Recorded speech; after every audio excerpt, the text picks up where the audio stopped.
Olá, eu sou o Eduardo Moreira, eu tenho um canal do YouTube, é muito fácil, é Eduardo Moreira. Mas eu queria convidar você para assistir esse vídeo aqui no 247. E é claro, se inscreva lá no meu canal e aqui também no 247.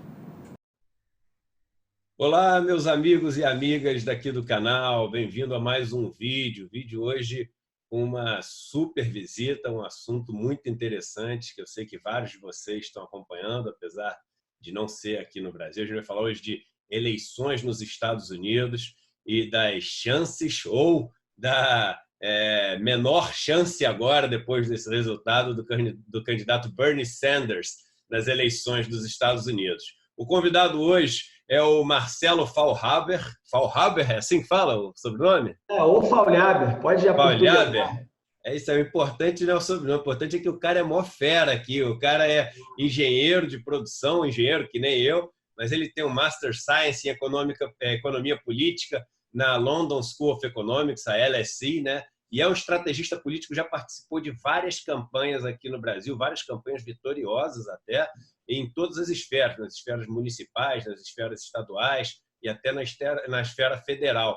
Já participou da campanha de prefeitos, governadores e candidatos à presidência aí, tendo um papel super importante como estrategista político. Ou seja, resumindo, estamos falando com fera aí do outro lado da linha, que vai poder abrir um pouco a nossa mente aí sobre o que está acontecendo lá fora. Marcelo, o resultado da Super Tuesday era um resultado que muita gente do establishment, né, temia, porque poderia alçar o Bernie Sanders a uma condição de favoritismo muito grande. E aí a gente abre o jornal no dia seguinte e o que aparece é o oposto, como se tivessem acabado as chances do Bernie Sanders e como se o Biden, que é o candidato que muita gente diz que seria o menos competitivo ali contra o Trump, passou a ser o grande favorito. O que aconteceu de verdade? Bom, Edu, primeiro eu queria te agradecer pelo convite. O seu canal é um dos canais que mais bombam aí entre as pessoas jovens, inteligentes e que querem mudar o mundo aí como você. Eu não sou mais tão jovem, então eu queria te agradecer pelo convite e pelo espaço. Bom, vamos entrar direto no assunto. As eleições americanas elas estão vivendo uma esquizofrenia, né? Parece o mercado financeiro, né? Se você olhar antes de sábado passado, sábado agora, antes da primária na Carolina do Sul, o Biden era dado quase como morto. Quer dizer, se ele não vencesse a Carolina do Sul, ele teria que simplesmente abandonar as primárias do Partido Democrata. Aí ele ganhou a Carolina bem, né? do Sul. Acho que mais de 50% até, não foi ou não? Ele ganhou bem, ele teve mais de 50% dos votos na Carolina do Sul, que tem um eleitorado negro muito forte, muito importante lá, muito numeroso, e ele conseguiu apoios de lideranças locais, lideranças do Estado, que participaram do movimento pelos direitos civis, junto com Martin Luther King, na época, que hoje são deputados, né, representantes na Casa de Representantes dos Estados Unidos, que é o equivalente à nossa Câmara dos Deputados. Apoios importantes que fizeram com que ele conseguisse, das pessoas que decidiram o seu voto nas últimas 48, 72 horas, ele teve um aumento brutal lá na Carolina do Sul. E isso fez com que tudo nos Estados Unidos depende, nessas primárias, depende do momento, né? Momentum, você que gosta de estudar a etimologia das palavras, né? O momentum ele é muito importante para o desenrolar do processo. Então, ele ganhou bem na Carolina do Sul e isso fez com que ele virasse o candidato dos chamados moderados do Partido Democrata, que, na verdade, fazendo um paralelo com o Brasil, são os tucanos americanos, né? Então, ele conseguiu essa vitória na Carolina do Sul, ganhou esse momento e foi muito forte para a Super Tuesday, né, na terça-feira agora. E ficou mais forte ainda com a desistência de dois outros candidatos moderados que estavam participando do processo das primárias do Partido Democrata, que é a Amy Klobuchar, que é uma senadora do Minnesota, e o Pete Buttigieg, que tinha sido que ganhou até a primeira, né, de todas, né? Surpreendentemente. Assim, né? Em Iowa, que foi a primeira primária, ele ganhou o maior número de delegados, ele não ganhou no maior número de votos. Isso foi o Sanders, né? Não foi o Sanders. Porque é importante falar, né, Edu, você até me lembrou disso, explicar um pouco do processo eleitoral americano. Vale a pena. Explica para a turma como é que funciona lá, porque é diferente do Brasil. Explica para o pessoal. Primeiramente porque nem sempre quem tem mais voto ganha a eleição, né? E aí já é um baita arranhão à democracia, esse fenômeno que acontece nos Estados Unidos. Por quê? Vou falar primeiro da eleição presidencial, né? Não das primárias, que é quem decide quem é o candidato de um determinado partido para disputar a eleição presidencial. A eleição presidencial ela é disputada pelo número de delegados, né? Cada estado americano tem um número de delegados proporcional à sua população. Tá. E aí, qual seria, o que a gente imaginaria? Então, por exemplo, na Califórnia, o Trump teve 40% dos votos, a Hillary teve 60% dos votos, então o número de delegados vai ser, na Califórnia, 60% para Hillary e 40% para o Trump. Não é assim. Existe nos Estados Unidos uma coisa que é comumente chamada winner takes all, né? Então, se o cara obtiver 50% mais um dos votos, ele leva todos os delegados do estado. Então, olha que loucura que pode acontecer. Você pode ter um presidente americano sendo eleito por mais ou menos 25% dos votos. É só você imaginar, você como engenheiro matemático vai fazer essa conta rápida, é só você imaginar o seguinte, você pega os principais colégios eleitorais, a conta exata é de 27% por causa da distribuição dos delegados por colégio. Você pega os estados com o maior número de delegados e faz assim, olha, o cara teve 50% mais um em todos esses estados, são 9 estados. Pegar os 9 maiores estados, você tem metade dos delegados. Você pega, se ele tiver 50% mais um dos votos em cada um desses estados, ele leva todos os delegados. E vamos supor que o outro candidato receba 100% dos votos de todos os outros estados. Tá certo? Ele vai perder a eleição. Mesmo tendo, na prática, quase 75%, na verdade, 70% pela conta exata, dos votos. Então, essa é a primeira coisa inacreditável. Ou seja, nos Estados Unidos, cada pessoa não vale um voto. Não. Cada CPF não vale um voto. Não. Nem politicamente, nem economicamente, né? De jeito nenhum. É como eu disse, quer dizer, the winner takes all. Quer dizer, e eles têm esse hábito, você vê, por exemplo, as primárias agora do Partido Democrata. Toda a comunicação que é feita a respeito dos resultados é falando, olha, que estado que fulano levou ou não levou. Quando, na verdade, por exemplo, vou dar um exemplo de Massachusetts. O Biden teve, sei lá, 33% ou 34% dos votos. Mas se você somar o Sanders com a Elizabeth Warren, dá quase 60%, 50% dos votos. 55%, 60% dos votos. Quer dizer, ele não ganhou, na verdade, a maioria. Ele teve mais votos da pluralidade do Estado, mas ele não ganhou. Só que os veículos de comunicação falam, ganhou o Estado tal, ganhou o Estado. Por quê? Porque na prática, quer dizer, na principal eleição, que é presidencial, o importante é quem ganhou o Estado. Né? Então, é um sistema muito doido, na minha opinião, né, que foi criado pelos Founding Fathers lá atrás, que era um sistema mais ligado à ideia da federação do que à democracia propriamente dita. Né? Ela não chega a ser cada estado tem um voto, ou seja, cada estado tem um número de delegados. É quase como se a gente falasse o seguinte, olha, eu quero agradar a maioria dos estados onde eu tenho a maioria dos votantes.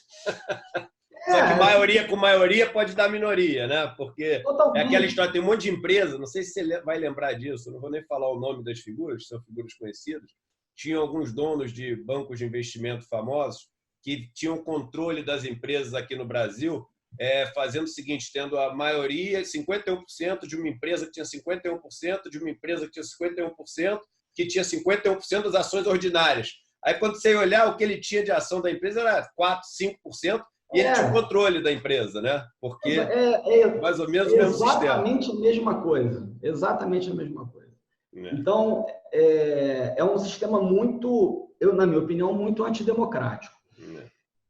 Nas primárias do Partido Republicano, essa lógica do winner takes all, quer dizer, se o cara ganha o estado sei lá, da Califórnia, ele leva todos os delegados. No Partido Republicano, funciona assim. No Partido Democrata, é diferente a primária. No estado, em qualquer estado, todo candidato que tiver mais de 15% dos votos, ele passa a ter direito a ter delegados. Uhum. Então, vou dar um outro exemplo aqui. Vamos supor que a Warren tenha tido 10% dos votos na Califórnia, o Bloomberg tivesse tido 10% dos votos e o Sanders tivesse 30% dos votos e o Sanders 50%. E o Biden 50%. O Biden 30% e o Sanders 50%. Tá bom. E vamos supor que são 100 delegados. Uhum. Ou melhor, vamos supor que são 160 delegados, para a conta certa. Você simplesmente ignora os votos da Warren e do Bloomberg. E divide proporcionalmente para 50 e 30, ou seja, 60 e 100 vai ficar. Fica 100 com Sanders e 60 com Biden. Então, tem muito detalhe no processo que acaba tirando transparência e deixando com que, muitas vezes, a democracia não funcione. Agora, voltando ao frigir dos ovos aqui. E aí, o Sanders, acabou para o Sanders ou não? Não, acho que não, de jeito nenhum. Acho que como quem falava que tinha acabado para o Biden antes da Carolina do Sul também estava completamente equivocado. Eu acho que agora o processo vai ficar muito litigioso, né, entre os dois. E quem é hoje, na minha opinião, a chave desse processo? Que ninguém está dando importância, mas assim, vai ganhar uma importância enorme no processo. É a Elizabeth Warren. Porque a Elizabeth Warren, ela vai ser um pivô disso, porque se ela permanecer na disputa, ela vai acabar conseguindo ter 15% dos votos em vários estados que ainda vão ser disputados. Ela vai ter um número importante de delegados.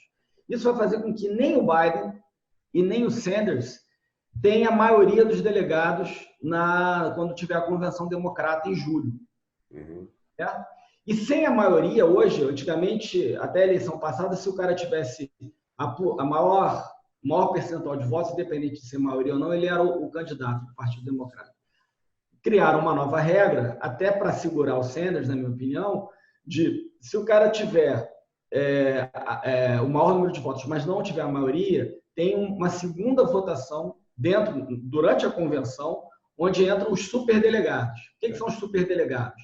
Os superdelegados são deputados, senadores do Partido Democrata e outros representantes locais. São 771 num universo de 3.900 e tantos. Tá certo? Que se soma a 3.900 e tantos. Então, acaba que reforça a ideia do establishment. Então, por que a Elizabeth Warren é importante? Porque se ela continuar no game, eu tenho a impressão de que ninguém vai obter a maioria dos votos. Nem o Sanders e nem o Biden. E aí tudo pode acontecer na convenção. Pode acontecer até, por exemplo, do Sanders abrir mão da candidatura dele para apoiar a Elizabeth Warren.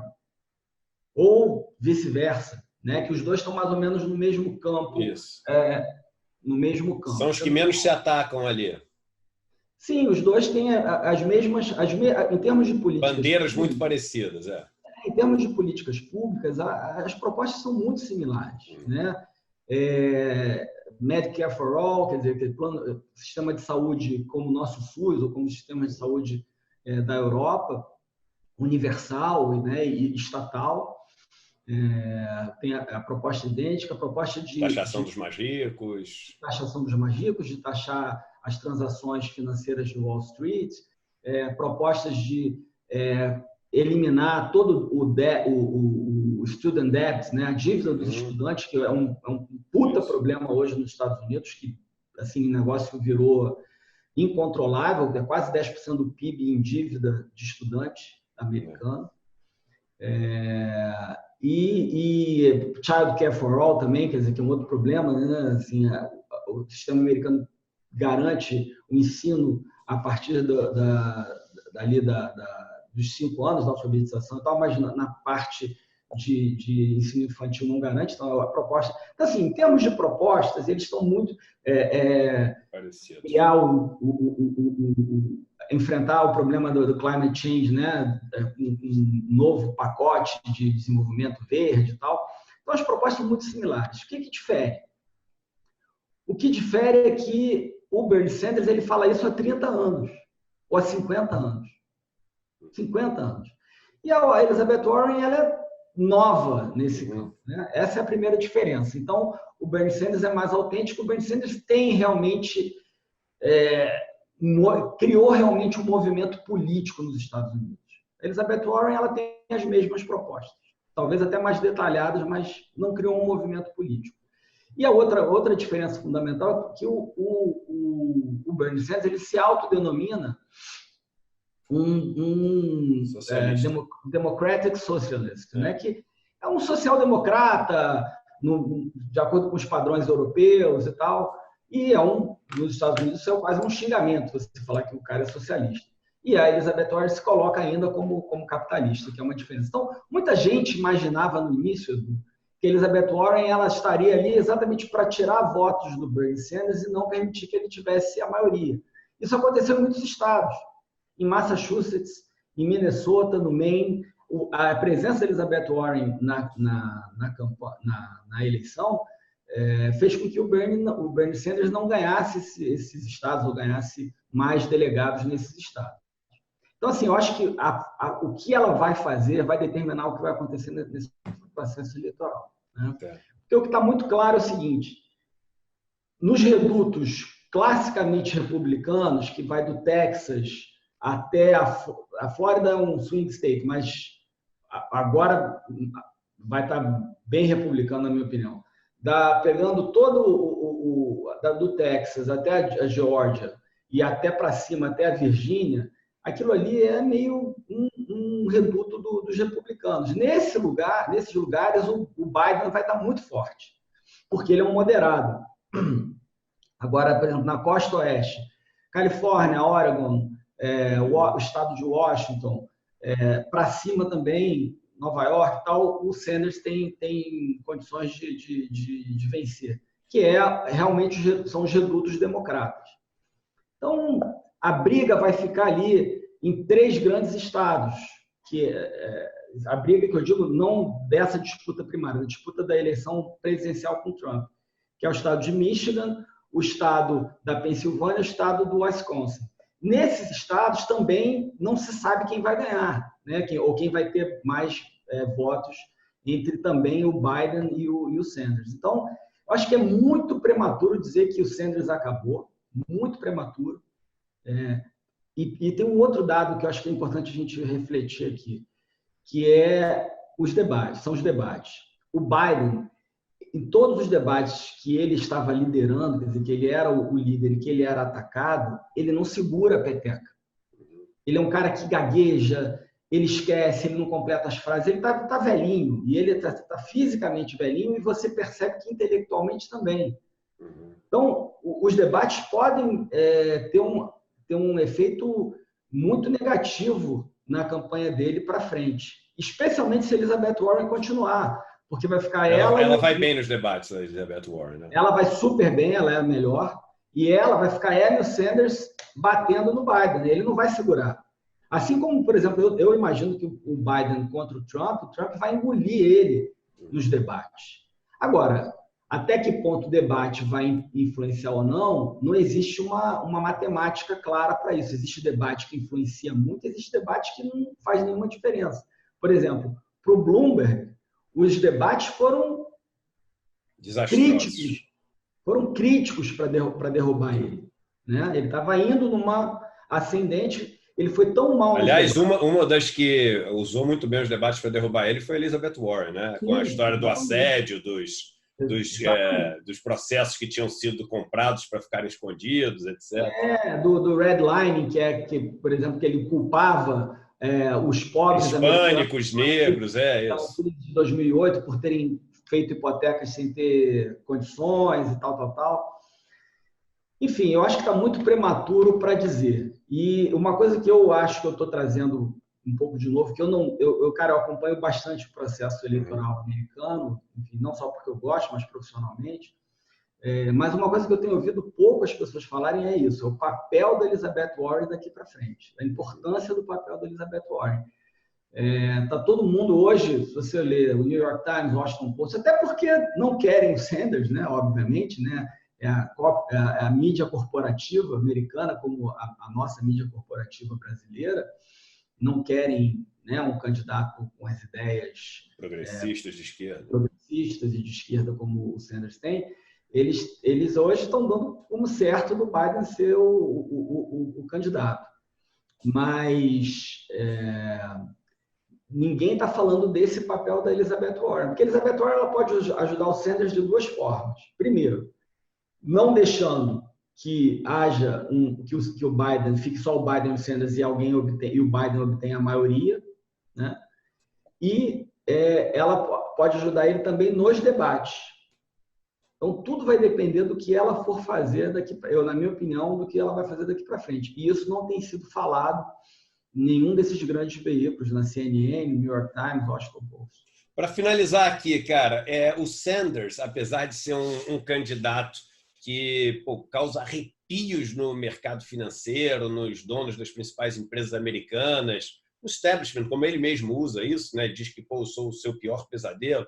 Ele conseguiu fazer um movimento muito assim alicerçado nas bases, é o que eles chamam de grassroots, né? Ou seja, as raízes da grama ali, do solo, muito forte nos Estados Unidos e está com assim, percentuais de voto, quando você vê ali no voto popular, acima do Trump em várias pesquisas, né? Quando você compara um contra o outro, a gente sabe, você explicou super bem aí que não é assim que é feita a eleição, mas quando ele mostra esses dados, ele tem várias pesquisas, a maioria dos votos dos americanos, ele está com chances reais de ser o candidato democrata no país que é o símbolo do capitalismo dominado por uma máquina mais de direita do que a gente viu ao longo das últimas décadas aí nos Estados Unidos. O que pode vir de lição do que o Sanders está fazendo nos Estados Unidos para o Brasil, onde a esquerda parece que está procurando esse caminho para voltar a ter essa força, voltar a fazer esse movimento de base e voltar a ganhar esse momentum aí? Olha, eu acho que o Bernie Sanders é um fenômeno na política americana que nunca aconteceu. Você nunca teve um candidato com o tipo de visão que ele tem de justiça social, de taxação sobre, né, de perceber que a classe trabalhadora americana sofre, não consegue pagar as contas, não consegue, vive sob uma faca na cabeça em relação à questão da saúde, a dívida estudantil, etc. Esse tipo de ideia e de movimento e de valores e de base política nunca aconteceu de verdade nos Estados Unidos. Você teve um movimento dessa natureza com Roosevelt na década de 30, teve depois com Lyndon Johnson na década de 60, mas eles não eram como o Bernie Sanders, eles não se elegeram com essa plataforma, eles fizeram muitas coisas dessa plataforma, mas não se elegeram com essa base. E com o fim da Guerra Fria, você vê os millennials, os jovens, né? O Bernie Sanders tem 60% dos votos para quem tem menos de 45 anos, Caramba. Por exemplo. Né? E o Biden é com a turma mais velha. E os jovens, menos de 25, é um negócio brutal, assim, a vantagem dele. Porque não viveram a Guerra Fria, socialismo não era um palavrão, não tinha uma União Soviética como grande adversário. Então, ele conseguiu jogar essas sementes e está frutificando. É um movimento que começou em 2016, está se consolidando agora em 2020, se ampliando, ao contrário do que muita gente fala, eu acho que ele está se ampliando, porque fala, ele teve menos votos que 2016, mas 2016 não tinha Elizabeth Warren. Tá certo? Então, é um movimento único e que vai ter impacto no mundo inteiro. Eu acho a eleição americana e a política americana, ela é mais importante para o que vai acontecer para o futuro do Brasil do que as eleições municipais. Porque, qual é a verdade, Edu? Se você tiver um candidato com valores de justiça social, como Bernie Sanders tem, de democracia plena, né, de que cada CPF conta o voto, né, tirar a corrupção e o dinheiro de grandes bilionários e empresas do processo político americano, isso vai ter impacto no mundo inteiro. Quer dizer, a história brasileira, a história dos países da América do Sul mostra que a influência americana nas decisões ou no ambiente político desses países sempre foi enorme e vai permanecer sendo. Então, se você tiver um candidato como esse ganhando a presidência, o impacto no Brasil e na América do Sul toda, no Chile, na Colômbia, no Equador, é gigantesco. O que a gente pode aprender? O que a gente pode aprender, eu acho que já está sendo aprendido. Eu vejo os discursos, o seu. Você é um representante desse movimento, né, no Brasil. Eu vejo, por exemplo, o presidente Lula indo agora para a Europa, falando só na questão da desigualdade, da ganância corporativa, da diferença. Por que 8 horas de trabalho seu, 8 horas de trabalho de alguém que trabalha numa lanchonete, num bar, vale tão menos do que 8 horas de trabalho de um banqueiro de investimento? Por quê? Por quê?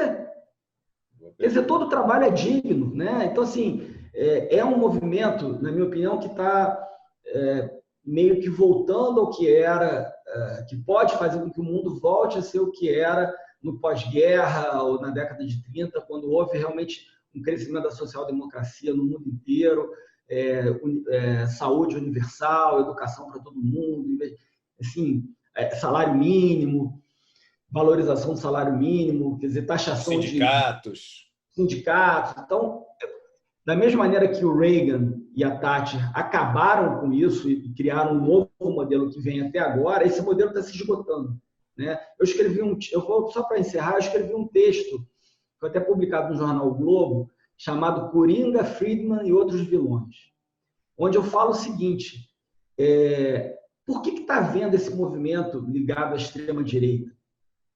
Porque as pessoas se cansaram de esperar soluções dos liberais tradicionais, da direita liberal tradicional e da social-democracia, que também foi cooptada em muitos países, com exceção dos países nórdicos, né?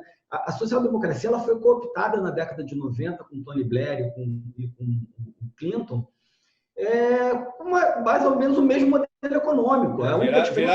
Viraram o DEM. Exatamente, vamos investir mais na saúde e na educação, mas o modelo econômico de desigualdade, de concentração de renda foi fortalecido. Então, as pessoas não querem mais, não acreditam mais nisso, né? E aí, quais são os dois caminhos? O primeiro caminho é um Trump, é um Bolsonaro que fala o seguinte: olha, o problema está no outro, está no imigrante que rouba o seu trabalho, está no chinês ou no vietnamita que tira a empresa daqui dos Estados Unidos para ir para lá. No político corrupto. O problema está no político corrupto, o problema está nos gays, no aborto, quer dizer, na crítica aos valores tradicionais cristãos, onde as pessoas veem que a sociedade está se degradando por conta disso também. E são políticos que vencem as eleições com base num discurso de ódio. Esse é um caminho. O outro caminho é você falar, olha, é um pouco do que o Sanders está falando, o que você também fala. Olha, as pessoas no hemisfério ocidental, a classe trabalhadora e a classe média, elas estão empobrecendo, não é porque empresas estão indo para a China, ou porque tem imigrante, ou porque, sei lá o quê, ou porque os valores tradicionais cristãos estão sendo atacados. Não, é porque nós vivemos num sistema injusto, num sistema que drena recursos dos mais pobres para os mais ricos, sempre e sem parar. Então, e o que a gente vê é o seguinte: o que está acontecendo nos Estados Unidos agora, com o Partido Democrata, é um exemplo claro disso. A social-democracia que foi cooptada, ela percebeu que a corda esticou demais. Então, você vê hoje no Brasil e nos Estados Unidos gente falando sobre desigualdade, sobre justiça social, etc. Bilionários, inclusive, falando sobre isso. Por quê? Porque eles não querem perder o controle do processo.